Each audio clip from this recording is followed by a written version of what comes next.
Okay, so we're back to going over the prepare model. I was running out of time in the last video, so I went over going over the external political climate pretty quickly, and I also just really rushed through reviewing your personal reality, your strengths and weaknesses. So I wanted to spend a little bit more time on that. In terms of analyzing your external political climate, it's worth noting that people behave differently, not just politicians, but people behave differently in election cycles. People are more for or more against particular ideas, and that sometimes will give them momentum to move.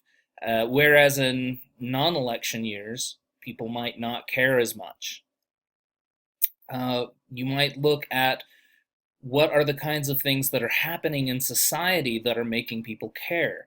Very recently, we've had a mass shooting. Of course, now people are much more up in arms about guns and about Muslims and terrorism and LGBT. There's all kinds of things that people care more about right now, and that's because there's something that's taking our attention in the media. So it's worth noting those kinds of things. Sometimes an external political climate can create the perfect conditions for a macro level intervention. So it's worth noting what those are. Okay, next, in terms of evaluating yourself and evaluating the potential for macro level interventions, is of course knowing your own strengths and weaknesses.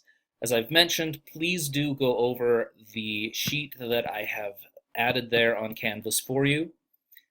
Look it up, go through the exercises that are on there, identify what your strengths and what your weaknesses are. That's really important. The good news is that no matter what you find out are your strengths or are your weaknesses, you will have something to contribute to this project. And if you're working in a group, it's important that you all know each other's strengths and weaknesses. That way you can divvy up the kind of work that you guys have to do much more efficiently. You know who has what strengths and where can they best use those strengths on behalf of the project. So hopefully that makes sense. Do take your time to do it.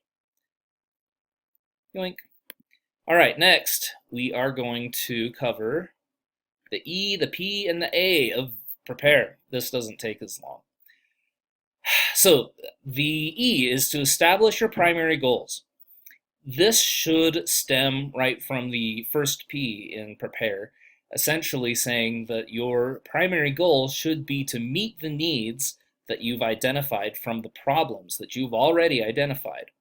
So with the clients that I was talking about in the previous video, the ones from the halfway house that weren't uh, getting medicated, I had mentioned that the problem was that they were sick, that they had all of these issues, and their need was for increased medical attention. And so the primary goal in that case would be to ensure that they are getting the medical attention that is required, or that they're getting their medicine, or that some sort of preventative effort is being done. Now, I don't want to mislead you here. In terms of your goals, what you really want are measurable outcomes. You don't want to mention your methods or your intervention yet. Focus on what you want to actually have accomplished. All right, next, you need to identify people of influence. This is hugely important. Part of the process of macro practice is the assumption that you will work with other people. It's not like micro practice where you will probably work alone. You might work in a team, but it's just you and the client. And it's not meso practice where you may or may not have a co-group facilitator, or you may or may not have other people working on the same family. In a macro setting, very rarely do people work, especially work successfully, on their own. People have got to work together. As such, it's worth noting, who cares about your project? Who cares about this problem? Who are the people of influence? Who are the stakeholders? Are any of those stakeholders powerful or well off or well connected? Those kinds of people are going to matter for your project. And if you can get them on your side, then that will make a huge difference. And it really matters. This last elective season, there were all kinds of debates going on about a preferred medication list at the state capitol. One group really wanted to have a preferred medication list. They were largely the medical professionals. These were medications for the mentally ill.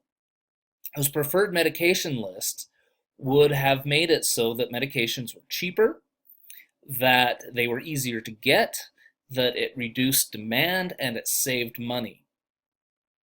Well, guess who was against it? The actual recipients. NAMI was fighting against it. Now, if NAMI had been on the side of the healthcare providers, then that wouldn't have even been an issue. But they didn't get the right people on their side. Therefore, as I recall, that bill didn't actually go anywhere. It's still going to be up for debate. Correct me if I'm wrong, I could be. Anyway, figure out who the important people are in the situation that you're trying to address. There are going to be some. If you haven't found any, you're not looking hard enough. There are organizations that work on the kinds of problems that you will want to address. Find them, look out to them. Try to figure out what's going on and how you can best move forward with it. All right, and then the A, assess potential costs and benefits to clients. There are bound to be costs and benefits to clients. The whole idea is that you will move forward and benefit your organization or your community or your population in some sort of tangible way.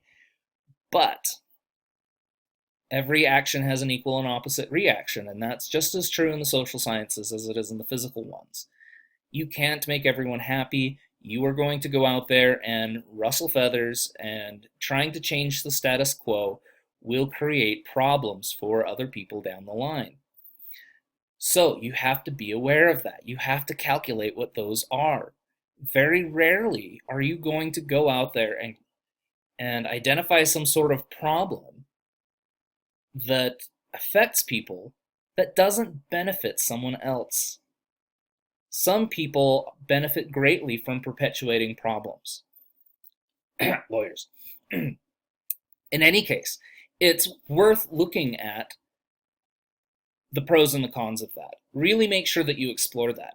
If you give me a paper where there are no costs to clients, I'm going to mark you down. Because essentially what that's telling me is you have not looked at the problem seriously enough. There are bound to be costs. Okay, hopefully I've made that very clear. All right, R, review your professional and personal risk. This is one I also want you to give an awful lot of thought to when you write your paper. The first one, of course, is could I lose my job?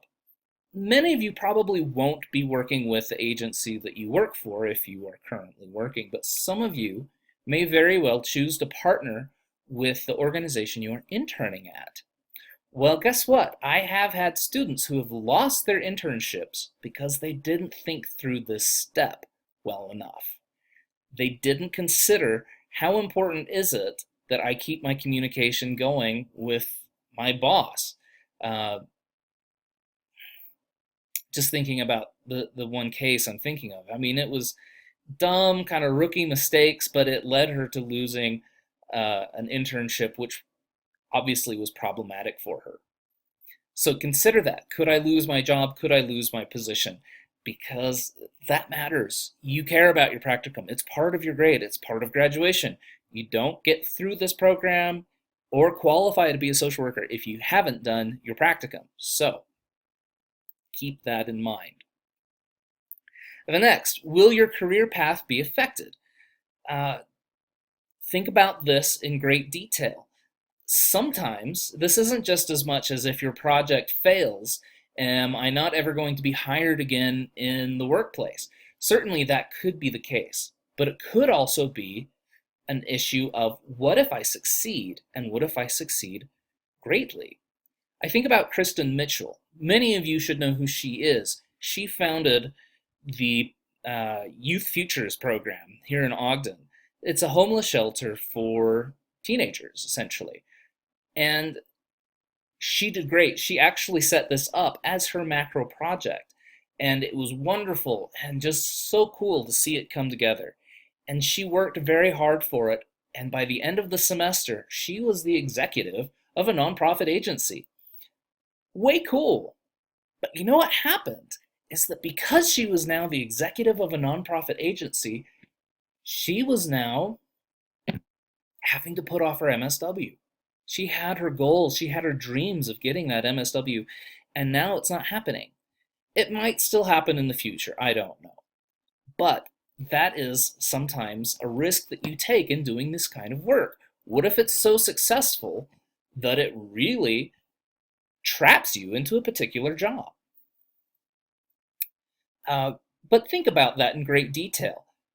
Your macro project should be the kind of thing that you brag about at interviews. That's what I'd love it to be. It should be the kind of thing where you interview for a job and they say, well, what kind of experiences do you have? You talk about the kind of project that you organized and put forward for the community, and then see how that brightens up people's faces.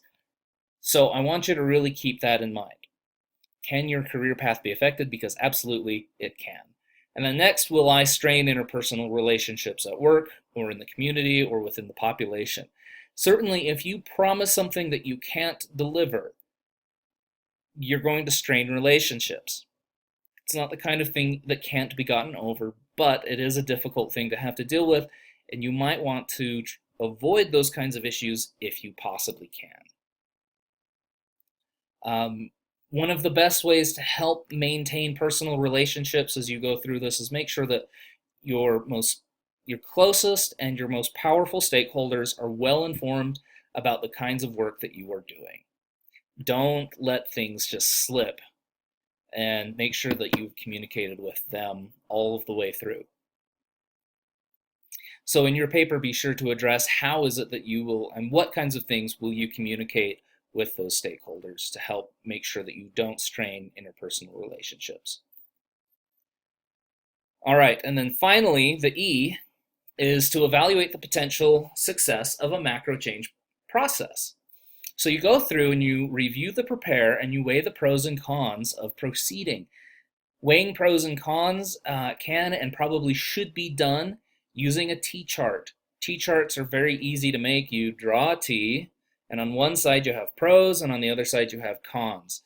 And you would list all of the different pros, and you would list all of the different cons. And in doing so, you might also add to those variables a number scale between 1 and 10. This is a very important one, so it gets 10. This is a very important pro. And this is a very important con, so it gets 10. And this is a less important con, so it gets 3. And you add up what those numbers are, and hopefully that will lead you to some sort of conclusion about the kind of work that you'll be doing and really what is going to work best in your case. Is it really going to be worth it to follow through with some sort of intervention? Finally, you can start looking at what are your potential options, estimate their chance of effectiveness, and then you select the most appropriate one. So you have to really look at what your different interventions are or could be. This is where you would actually start looking at those interventions and going through them in great detail. So I'll go back to the example of the halfway house. We had a couple of different options. We could organize the clients and have them fight for their medical supplies and their medical attention. We could go and talk to the administration of the halfway house. We could talk to the workers of the halfway house and see what they think. We could have gone to the federal government and complained because it was a private prison. All of those different things had different levels of potential for working and backfiring. So it's worth considering all of those before you move forward. And that's how I want you to end your prepare paper. What are my potential options? Which ones seem like they will have the best effect, the best pros and cons, and are most likely to benefit the clients while causing as few consequences as possible? I hope that helps. Be sure to